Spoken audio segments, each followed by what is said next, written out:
Last year, the Vegas Golden Knights missed the playoffs for the first time in franchise history. And for some people, they might call that a fall from grace. And to a point, I do agree. But the fact is, I think that the Golden Knights can somehow take back their throne right away in this next year. So that's what we're going to be talking about in this video. We're going to talk about what happened last year to make them miss it. We're going to go over that really quick. And then I'm going to talk about how they can get back to being one of the top teams in the league. So if you enjoy this content, please give me a like and subscribe. It really does a lot. I'm trying to reach 1,000 subscribers before the end of the year, and I cannot do that without your guys' help. But let's get right into this. Can the Vegas Golden Knights take back their throne after missing the playoffs last year? Now, let's, like I said, go over what kind of happened last year to make that occur. So, the Vegas Golden Knights end up missing the playoffs by only 1 seed in about 2 games after a lot of struggles during the year, and especially at the end. But I think some of the key factors in that were, for one, the injury issues. Only 7 players on the entire roster played more than 70 games throughout the entire year. Now, if you don't know, there's about 4 lines on the normal roster with 5 players per line, so that gives you about 20 players that should be playing every single night, and only 7 of those players played 70 or more games out of an 82-game season.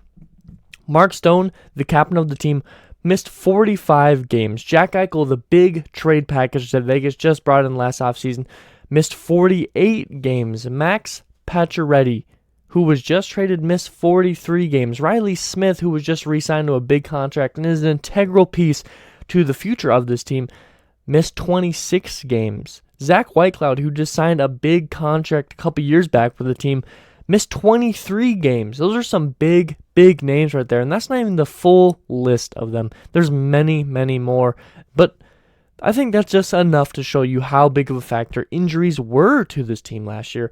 But another big factor was the coaching failures. Not only did Pete DeBoer struggle with his goalie rotations, which caused a lot of losses, but he never really knew what to do with those goalies. On multiple occasions, when a goalie was struggling, it seemed like he would just leave them in there either the whole game or until it was way too late and the team was already down by like 5 goals. And they would be left in just to struggle, and it would be too late. And even oftentimes after losing big time, they would just throw him back in at goalie to start the very next game. As well as, for example, when Robin Lehner returned from his injury, Logan Thompson was doing incredible and on a very good winning streak. But instead, they threw Robin Lehner right back into the starting net and played him as the starter, even when he was struggling, until he got re-injured. Big factor in that, as well as the fact that Pete DeBoer struggled big time in getting the physicality out of his team that the team really needed, as well as the power play. But now that we covered that quick, we've went over that a million times. Everyone else has went over it a million times, so we're not going to dive too hard into what happened last year, why there was such a big struggle. But how can Vegas return to the top seed? How can they have a return to grace? Well, the first issue that we covered just a minute ago is going to be the biggest factor in returning back to the playoffs and getting that top seed, and that is solving the injury issues that this team had. And although that might sound really simple, it can be really random, like extremely random and completely out of your control in when that happens. Now, with both Lehner and Laurent Brossoit at the goalie position, just having surgery or coming off an injury and not knowing if they'll be with the team at the start of the season, that leaves you with Logan Thompson as your goalie, who I do hope will split reps equally with Robin Lehner for the 1A, 1B goalie spot. But with an unknown amount of time for both those goalies missing time, that could lead to Logan Thompson being worn down, which is not a good thing. Also, the fact that Mark Stone just came off of an injury, and he played a couple games towards the end of the year. Jack Eichel just had a big surgery. All these guys who had major injuries, it's possible that these injuries could reemerge, and you just need to focus on doing the right physical therapy to make sure that these injuries don't occur again by strengthening the muscles around it and making sure that mobility is correct and all that stuff. But again, injuries is a really random thing, but that is a big factor in if Vegas can return to form. But the next thing is figuring out the goalie situation. Now, as mentioned, Pete DeBoer did struggle a lot with this, but I don't think it's only on a coaching level that this struggles occurred with. Now, Leonard and Brossoit's injury worries do impact the start of the season, which could lead to Logan Thompson getting worn out really early, which could, again, be a really bad thing. But these goalies, I feel like get in their head. Leonard, at times, looks completely unstoppable, and he lets in one of the simplest goals. I've seen wraparounds that never go in, just go in because Robin Leonard just wouldn't move over early enough because he thought he could beat them there. I've seen Logan Thompson make these incredible saves and get beat off of a simple across-ice pass just because he assumed the defense would be there. And although you have to assume your defense is going to be there to help, I feel like some simple mistakes here and there did cost a couple games as well. And although these guys did play big in big moments from time to time, they also dropped the puck a couple times, and let in some ones that shouldn't have went in that led to a couple losses here and there. Now, goalies can easily make or break a season, and we see that time in and time out in the NHL playoffs. I say it all the time, a hot goalie is going to win more games than a really good team when it comes to playoffs.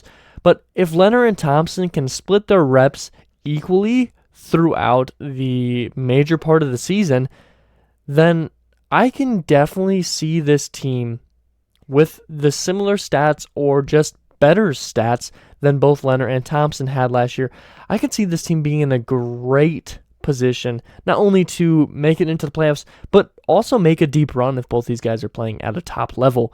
Now, another thing that I didn't really mention in what was wrong for them last year, but I think is going to be a big factor in the return to form for this team, is the low line development. This low line, which for me is line 3 and 4, we need to see a little bit more from them. Now, the Golden Knights' top line is absolutely stacked, like truly. You got Mark Stone, you have Jack Eichel, you have Alex Pietrangelo, you have Shea Theodore, you have all of these top guys all over these top two lines.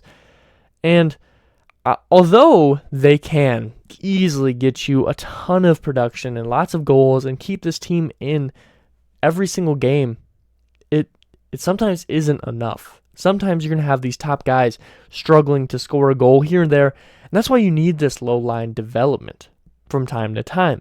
But the struggles of last year and a little bit the year before, where the team would go like multiple rotations of your first line out there, you score a goal, and then you go second line, third line, fourth line, first line, second line, third line, fourth line, without another goal. And it'd go a whole period where these lower lines couldn't score no matter how good the top line was doing. And it was just brutal to see. It was making a lot of games way more difficult than they probably should have been. And when you're switching lines that many times without a single goal, it can be very alarming and detrimental to the team's, morale as a whole. Now, not only are these lines of younger guys, which can be a good thing and a bad thing, but they, don't seem to work as well as a unit, more as individuals. So hopefully, as these young guys start to develop, which will be crucial for the future of this team as well as the now of this team, hopefully this development occurs early on in the year, which can allow these guys to put more points on the scoreboard. And it'll take some pressure off these top lines, add some more goals, take pressure off, or just not allow as many in on the defense side of things, and work better as a team instead of trying to go get your own. I feel like at times we're seeing this line, this third line, this fourth line, where you got 5 guys on the ice, and the puck's just getting passed between 2 guys that are just shooting it every time. And I get it, sometimes people feel like they're on fire, and the other guys are maybe feeling a little bit cold, so you have to work with only 2 guys at times. But it was definitely a struggle sometimes seeing the same people shooting the puck on these lower lines. So I think some development will add a lot to this team on numerous levels. And with these guys all being young, they're going to start coming into their own and hopefully have these breakout years. And I could see these lower lines turning it around and just becoming one of these most crucial parts of the team's late season developments. Because oftentimes, your first line, your second line, although they might dominate during the regular season, when you enter the playoffs and you're playing against the top teams, it's going to be really hard for your top lines to score constantly because you're playing against teams that also have very good top lines. And that's why you need that third line, that fourth line to be able to produce for you when the time does come. Now, I would say the last issue or two that needs to be resolved for this team to return to form is going to be pertaining to the power play as well as the physicality. I think these two kind of go hand in hand. But not only did Vegas extremely struggle in the power play department, one of the worst in the entire league for power plays, but they struggled also to cause penalties. Now, I think they're right around the middle of the pack for penalties against their team, which means, or penalties against the other team, which means they're on the power play. But every time that there was one, they were barely scoring. I mean, like 1 in 10. There was games where you'd have like 3 or 4 power plays, and you wouldn't score a single one, and you would lose by like 1 goal, and it's brutal to watch, especially when you have your goalie putting it all out in the line for you and your team can't score. Now, I do expect the power play to take that step up by quite a bit, especially with the addition of Bruce Cassidy at coach, who led a top Bruins power play year in and year out with that organization. But also, I think Bruce Cassidy's addition is going to add a lot of physicality to this team, something that the team didn't have last year that took a lot. The Vegas Golden Knights were one of the worst teams at getting hits on their team, as well as getting the most hits on their team. So hopefully adding some physicality to this team, this roster, whether that is players individually, like bringing them in, or if that's just training them up, is going to be a huge part of where this team can end up. So those are, what kind of happened last year, what went wrong, as well as how the team can return to form, how they can take back their throne. And I think there's a lot of ways you can do this. I don't think you have to complete all of these tasks, especially with how close Vegas was to making playoffs last year. I think you just bang out a couple of these. Even just the solving the injury issue alone would have pushed Vegas into playoffs last year. I believe. I mean, we don't know, but I think if Vegas would have been healthy, they would have made it. So I think you get one or two of these things, you're easily making playoffs. Now, if you can get all 4 of these things, you're back in contention, which is where Vegas was since year one. I mean, they literally made the Stanley Cup Finals year one, and they've been competing, making the conference finals multiple times now.